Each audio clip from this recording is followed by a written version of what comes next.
any breach that did endanger public health is certainly reported. Mm-hmm. So the daily fact sheet that and that's we made release, public regardless. That's made public. If it constitutes a risk to public health, then we need to report it, and Darryn and I need to front up and explain it, and that's what we've been doing when there have been breaches. Winston Peters appears to be at it again, and I know this is for you, Minister, proposing moving quarantine facilities into one or more existing military facilities instead of hotels in Christchurch. For argument's sake, he wants people moved to Burnham Military Camp and the West Melton Training Area. Is this a silly or a good idea in your mind? Look, I think some of this is party policy as well, but in terms of what we're looking at in terms of government policy, that we are using the hotels at the moment, but we have always said... Could that change, do you think? Yeah, and we've said all the way through that we're not adverse to other kinds of facilities. In fact, we've started some very early work looking at what some different kind of purpose-built facilities would look like. We need to look at capacity. So you may actually consider, because he says he wants the government to build extra temporary long-term prefabricated buildings. So you're not adverse to that idea? And that is that they are conversations that we've had in terms of where they'd be. I think that's probably a slightly different conversation. But what we need to look at, that we do already have these hotels, and actually for a lot of the hotels, that actually this is actually providing a way to keep their businesses afloat at the moment. It's 100% occupancy at a time that's pretty hard for those in the tourism sector.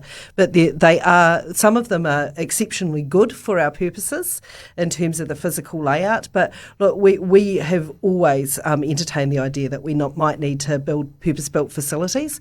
We need to see exactly what they would look like and what the cost would be versus us working with the hotels because on a commercial arrangement. Because we did do something similar in following the Christchurch earthquakes with temporary sort of buildings that were put up in Linwood, didn't we? Yeah. And there were houses or something there that they're now gone though, aren't they? Or they still there? The temporary accommodation service, they actually went up to Kokoda after the earthquakes. Right. And actually so we could look at doing something similar to that. And actually we have been talking about where some of those temporary houses are now, the conversations you've been having, aren't they? But is that Winston Peters trying to pip you then? So he's trying to pretend he's got some new idea, but he's already had discussions with you as Minister over this? No. And these aren't discussions I've had at Cabinet. This is work that we've been doing with officials as the Minister in charge that I've been working through. But look, I think that in terms of the fact that we might be doing this a while, I think it's a natural conclusion you'd get to, do we need to just build something that's purpose-built? So that is something that we're not adverse to, but I just want to do the work to see how all the different options stack up and put them next to each other and make some good decisions around that approach. Minister, to you, the government is deploying an extra, 500 Defence Force personnel in high-risk facilities and getting rid of some of the private security guards in operation now. What will the difference be, though? So one of the things that we know, some of the incidents that have been well traversed in the media, there's been reports of security guards asleep, all those kind of things. A lot of that actually comes down to the fact that some of these security guards probably are working multiple jobs.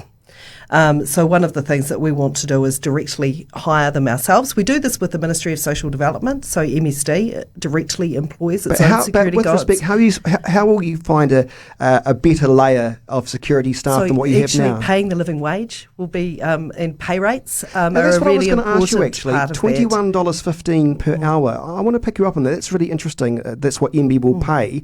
And I'm just wondering, is that enough of an incentive for people to be working in potentially high-risk areas? I would have thought $21.15. Well, a lot of the contracted security guards, not all, but some are on the minimum wage. So actually paying them the living wage actually does mean that you're not needing to go potentially do another job after you finish your shift. Right. And that's where some of the danger happens. It's not because these people aren't taking their job seriously. It's actually they might just be really tired because they're working multiple jobs to try and make ends meet.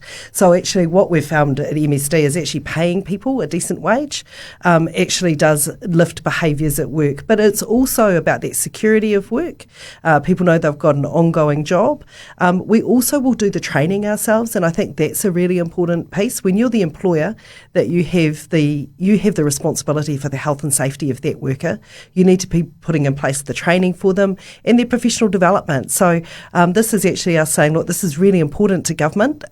We're going to take responsibility for this and we're going to directly hire them ourselves. What about the likes of the Security Association saying, at one point you've got the government saying it wants to save and secure jobs, but at the other point it's getting rid of a whole heap of private security staff from managed hotels potentially who will lose their job?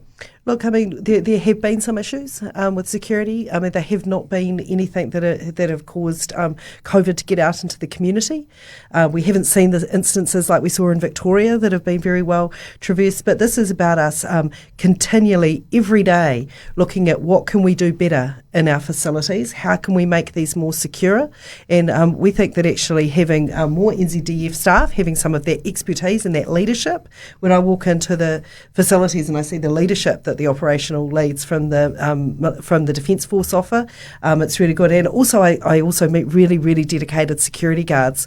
I want to make sure that they've got security of work, they know that they're being paid a decent wage, and that we will continually be looking, whether or not it's a problem, but we'll be continually looking for where there could be gaps and how we can further strengthen and layer up our systems to protect New Zealanders. Yeah, Commodore, where do you hope these gaps will be filled in terms of what? So you have these more personnel.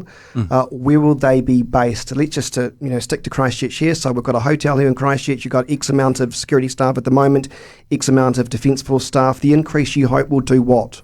So the increase will be aligned to a sustainable operating model for longer term. So we've been acutely focused on the response phase, and the reality is no one's yet solved COVID globally, and we need to think slightly longer term. So this is how long term do you think? Because that's a good question. That is a good question. Hard to know. Just longer term. In terms of the pandemic, I suppose, right? Exactly. Yeah. So what we're looking to do is bring in depth of resource. So layered teams where they can have a sustainable operating model, which means we can have shift rotations, which allow people to have sufficient time off.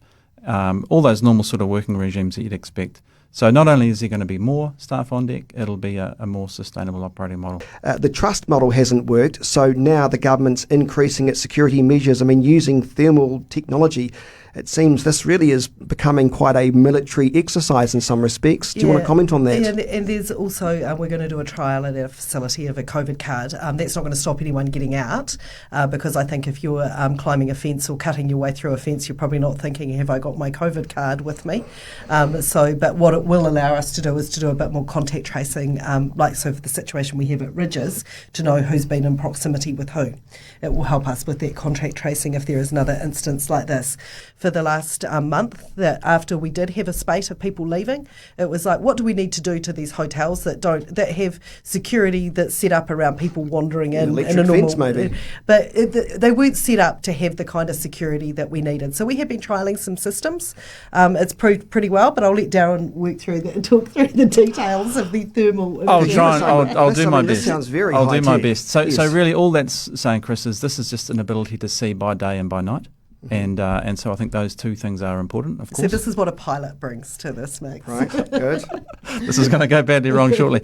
And geofencing really is just an electronic system where you can have a system which it knows whether somebody's gone outside a particular area, geographical area, hence geo, and will trigger an alarm. So this is the piece where you've got technology and humans working together in a more effective way. So at the moment, we're relying on just people seeing things, and we know that we can do better than that. And so CCTV has played a really vital role so far in our follow-up work to positive cases in facilities, for example, where we can go back and have a look at what happened. And so if we now set up a better system which combines the expertise, what humans bring to any arrangement, to technology, which is their 24/7 monitoring.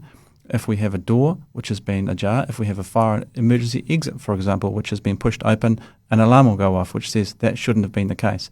So just enhancing those systems of monitoring, which is where technology and computers plays a part, which then informs the disciplined and well-led team to then react.